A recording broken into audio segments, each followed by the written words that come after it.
transport je značajan i neophodan deo modernog društva, ali je njegovo ubrzano širenje prepoznato kao glavni uzrok nepoželjnih propratnih efekata. Saobraćajna zagušenost čini gradove manje ugodnima za život, te smanjuje saobraćajnu efikasnost, povećavajući vreme putovanja, potrošnju goriva i stres vozača. Ekološki problemi izazvani saobraćajem pripadaju prvoj vrsti zagađenja u urbanim sredinama. Kako broj vozila na putevima neprekidno raste u mnogim gradovima, automobil je jedan od najvećih zagađivača. Istraživanja su pokazala da su ljudi koji žive u blizini puteva na kojima je gust saobraćaj posebno izloženi prekomernom zagađenju vazduha. Poseban problem predstavlja uticaj na zdravlje ljudi izazvan emisijom izduvnih gasova. Ovo zagađenje vazduha najviše šteti kardiovaskularnom sistemu i plućima. Automobilska industrija itekako je svesna negativnih efekata drumskog transporta na životnu sredinu. Zato su prioriteti savremenog i budućeg razvoja vozila, motora i njihove opreme redukcija potrošnje goriva i smanjenje izduvnih gasova. Načelno, što je motor noviji, to su manje količine štetnih izduvnih gasova. Razvoj i upotreba novih tehnologija, a u cilju smanjenja emisije gasova, može dovesti do toga da se emisija štetnih gasova smanji i za 95%. Jedno od mogućih rešenja je ugradnja vodonik generatora. Vodonik generator je uređaj u kome se odvija elektrohemijska reakcija, elektroliza vode. To je odavno poznat proces dobijanja gasa vodonika i kiseonika.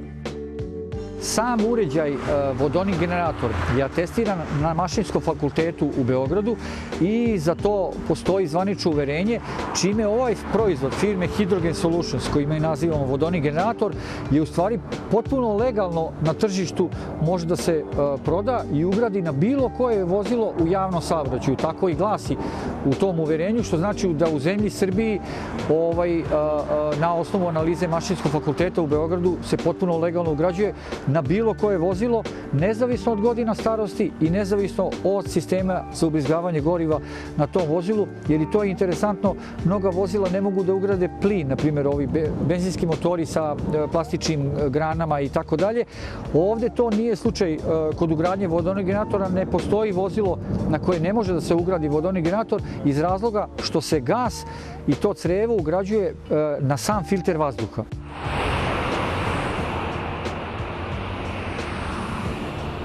Vodonik ima maksimalnu količinu energije po jedinici mase svih poznatih goriva. Zato se može reći da je vodonik najjače poznato gorivo. I dok su vozila na vodonik veoma skupa i neisplativa za širu primjenu, vodonik generator je samostalan uređaj koji koristi električnu energiju sa alternatora vozila i proizvodi vodonik koji bez skladištenja pod malim pritiskom ide direktno u usisni sistem vazduha na motoru vozila.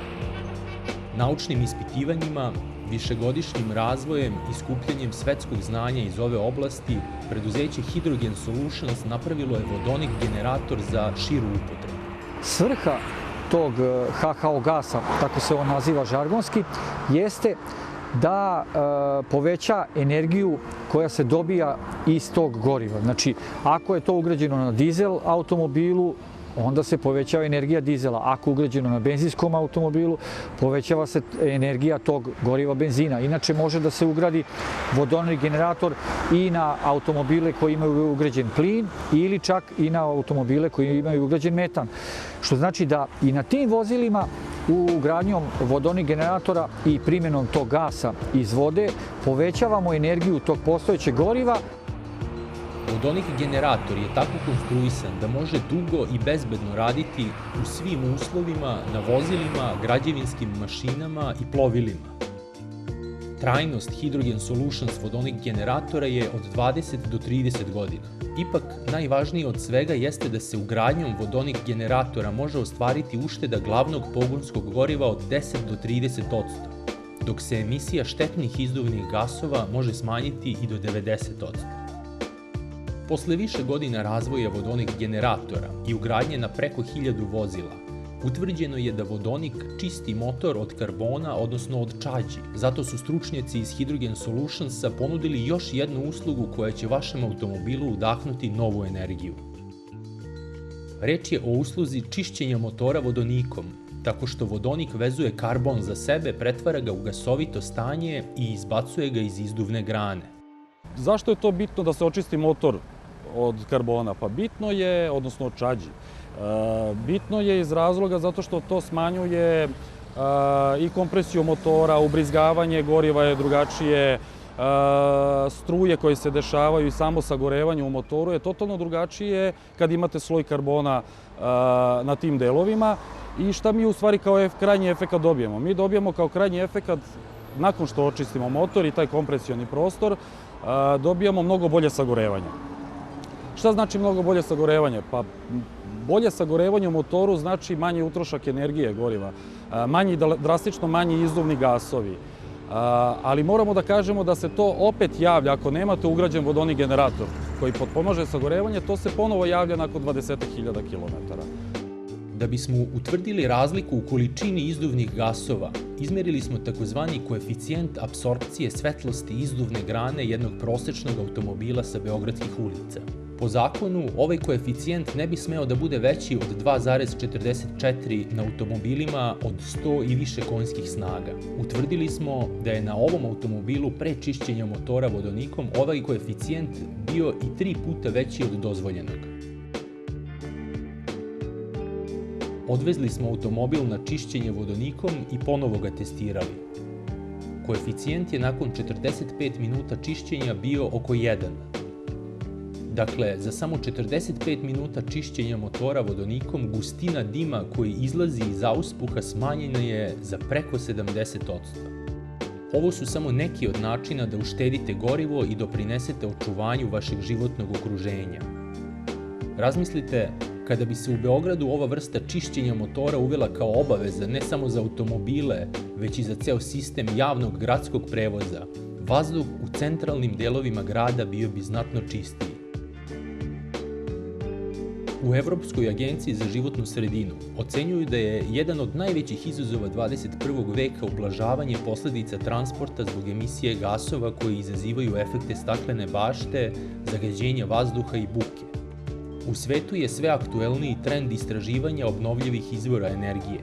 Zaštita životne sredine i smanjenje potrošnje energije svakako su glavni pravci budućeg razvoja motora i vozila.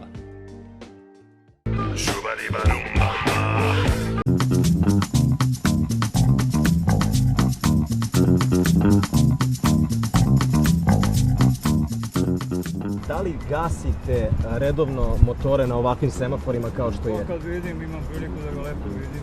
Onda da, znači najčešće davanje. Ponekad. Ponekad da. Ponekad. A recite mi, kada ne gasite, zašto ne gasite? Pa zato što drži kratko. Ne uvek, jer čekam da što pre prođe. Ne, nikada? Ne. A recite mi zašto? Ne znam, Nemate naviku ili nemam naviku. nikada? Zašto? Jeftini benzin od Solasa, ja to preko majstra. Pa suviše je velika gužva da bi gasili farmu. Aha, to je jedan Mislim da bi razlog. bilo još mesto. Ne. Ne, nikada? Pa ne, ja znam da bi trebalo, ali A imate razlog zašto ili? pa konkretno ne. A recite mi, da li imate ideju kako u ovako velikim gradovima da smanjimo zagađenje vazduha? Neki način ili predlog? Pa dobro, bilo bi dobro da gasimo. Evo, gasit ćemo se. Dobar početak, hvala vam. Pa verovatno je u Beogradu jedini način taj da se poštuje ono što je propisano, da eventualno vozači dok traje zaustavno svetlo da ispričamo to. Pa slušajte, mislim da je to urbana sredina i da je to jako teško. Pogotovo što ova populacija vozi automobile koji su u prosjeku stari 15-20 godina i to sigurno ne radi onako kako treba. Pa da se malo bolje organizuje saobraćaj u gradu. Ovo je ludnica. Uglavnom vezano za saobraćaj. Pa jedino metro nešto se radi da se proširi. Jedino ta varijanta. Pa možda koristi više autobusi. Školujte se za jedno od najtraženijih zanimanja današnjice kod nas i u svetu. Postanite dobar web dizajner. Upis u toku. Krojačeva škola web dizajna.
Kada govorimo o pravilnom odlaganju otpada, možemo slobodno reći da u našoj zemlji još uvek ne postoji dovoljno razvijena svest o njegovom značaju.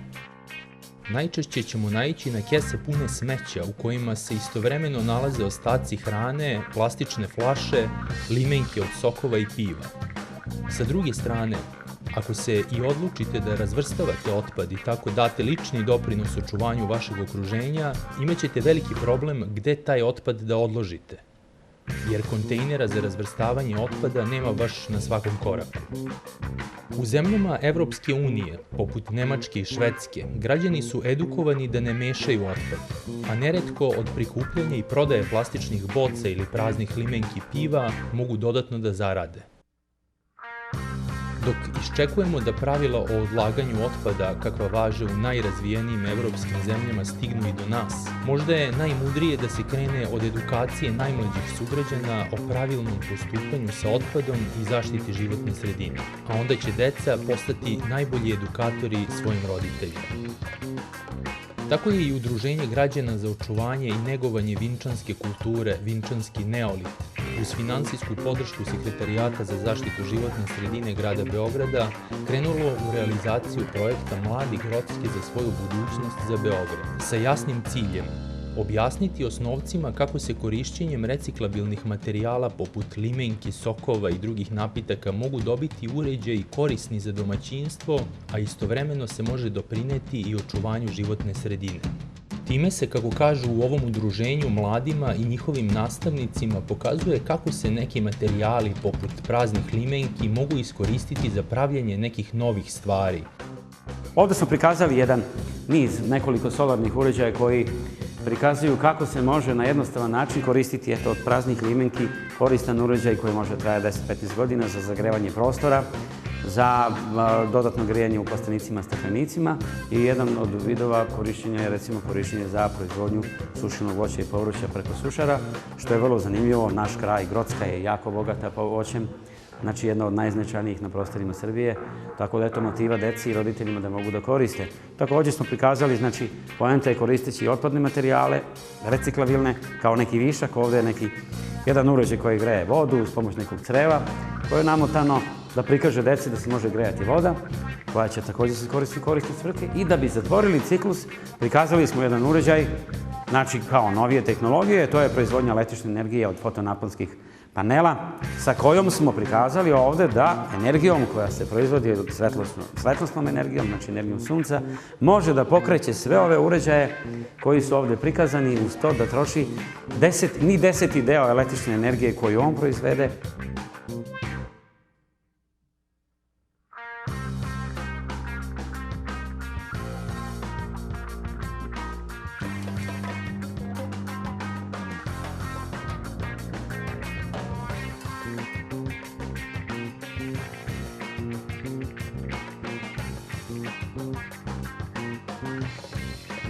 Udruženje Vinčanski neolit je zadovoljno postignutim rezultatima. Imali su priliku da u svim osnovnim školama na teritoriji opštine Grocka upoznaju đake i njihove nastavnike sa svojim izumima od reciklabilnih materijala. Interesovanje za izložene uređaje koji koriste obnovljive izvore energije je, kako kažu, bilo veliko.